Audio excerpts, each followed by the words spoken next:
Here we are, today we're flying out the P-51H. Promised this one a while ago, and because I'm trying to get rid of all my old footage before the new graphics come in, because I just don't want to upload old footage anymore. The P-51H, you're basically better than everything.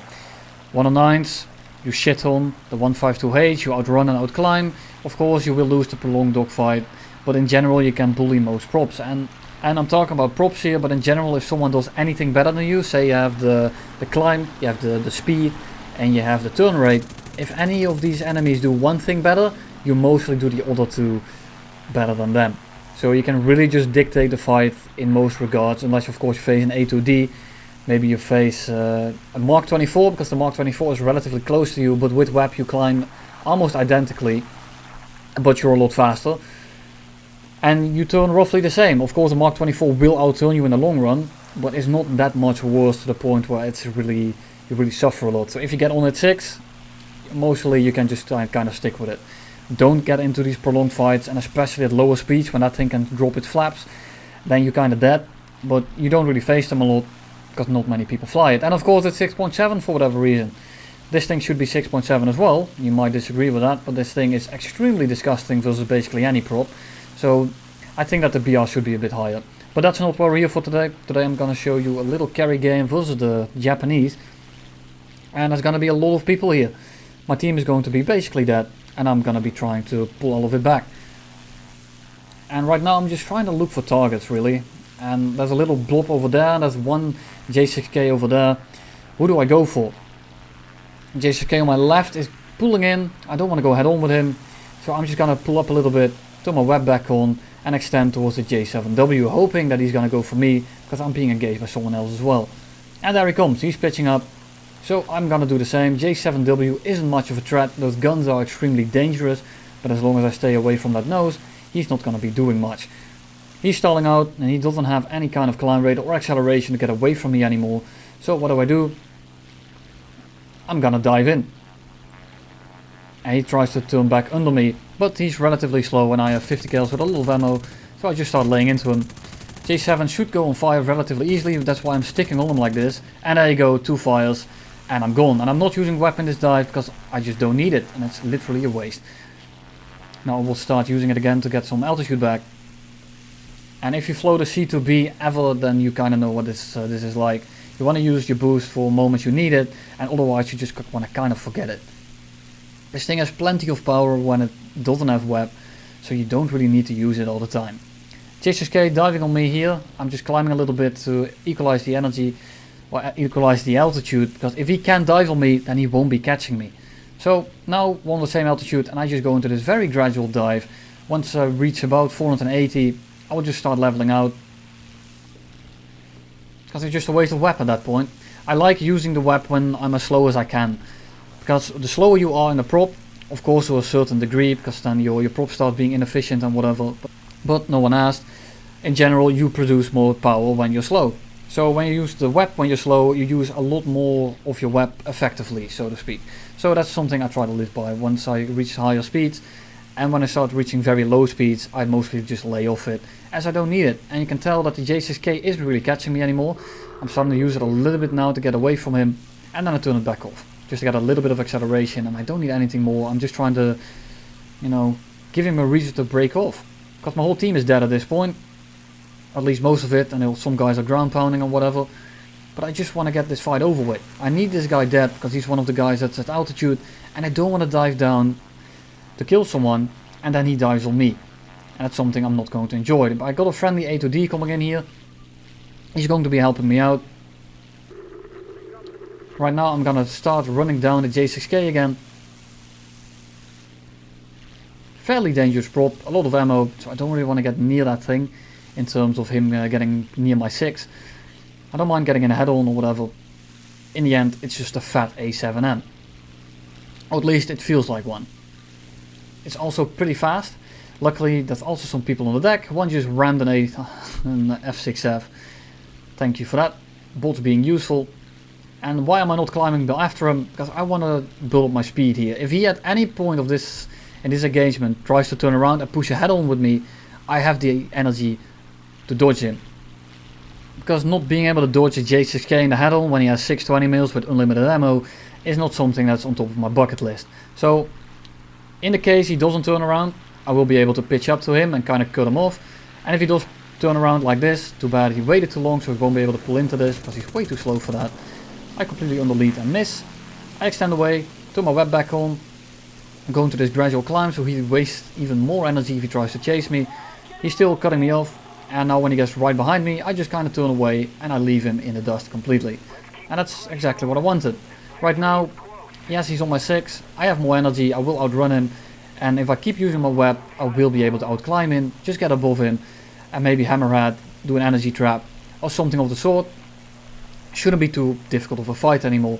And you can tell that in one engagement, or one merge, I completely turned the tables around. He went from him being on my 6 with more energy, and now I'm outclimbing him, while outrunning him, while being above him. So I turn back around as he's turning away, because the A to D is starting to engage him as well now. I'm just zooming in on him so I can see what he's doing. A to D misses, but this is crucial. The A to D is bleeding him of his energy, making it so that I can engage him relatively easily. And again, notice my web, I'm not using it because I'm in a dive. A to D is baiting him up, which is perfect. And at this point, even if he sees me, it's basically too late. He's on fire, pilot dead. Kill number 2. And now I want to know where the enemy team is. I know there's one guy at altitude, but I'm not going to be chasing that Kia 87. He might have died in the background actually. I didn't pay any attention to him in the game and just in the recording either. There might be one guy in space, but I need to dwindle these numbers down of the enemy team. So just looking for dots, looking around, trying to see if there's anyone high, if there's anyone that I really want to kill. If there's something like a Kikka slow maybe, then I want to kill that. One tap that guy in the head on. Pretty unfortunate for him, but much appreciated for me. I'm going 660 here, very slight dive, trying to keep up my speed. If any of these guys pitch up for me, then they're dead. I see the J6K in the background, but he won't be able to catch me anyway, and I want these guys to die as quickly as possible. So I need to get these numbers low. The more people I kill right now, the less people they can kill on my team, and the more of a chance I will have. Just sticking on him. He has something on his wings, I think those are bombs. Get a pilot snipe on him as well. Keep extending away, don't go too steep. Turn the web back on and conserve that energy. 3 people on the runway.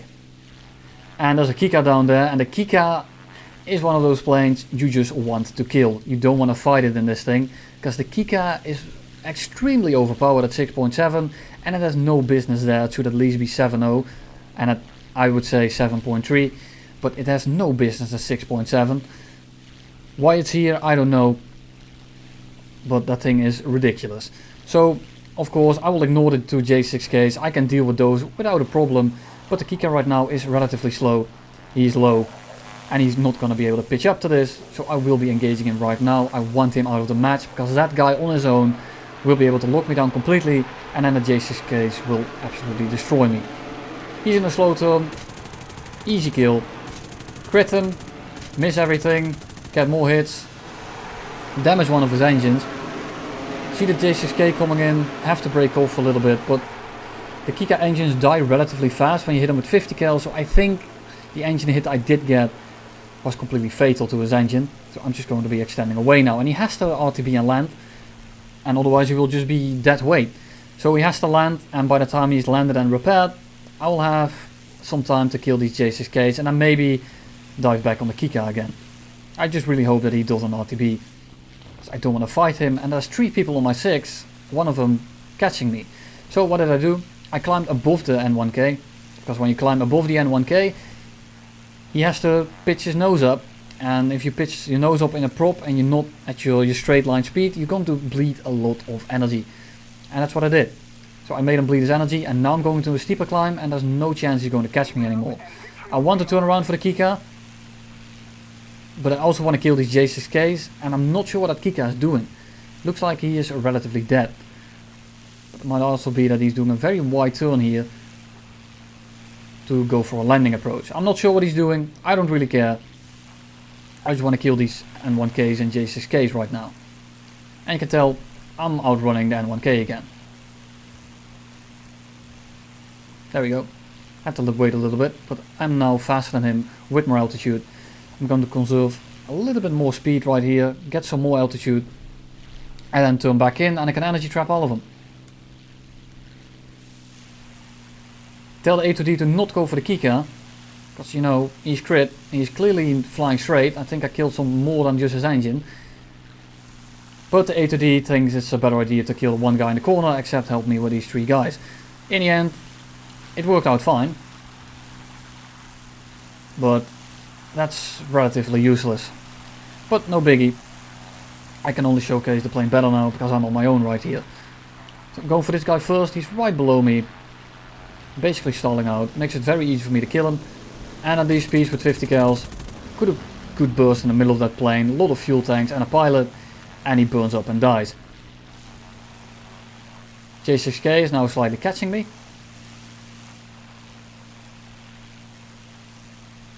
But you know, that's just an illusion, because he's actually just cutting me off.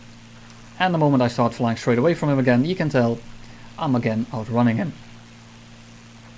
And the A2D now starts to ground pound or whatever he's doing in the background. Not much help. But again, it doesn't really matter.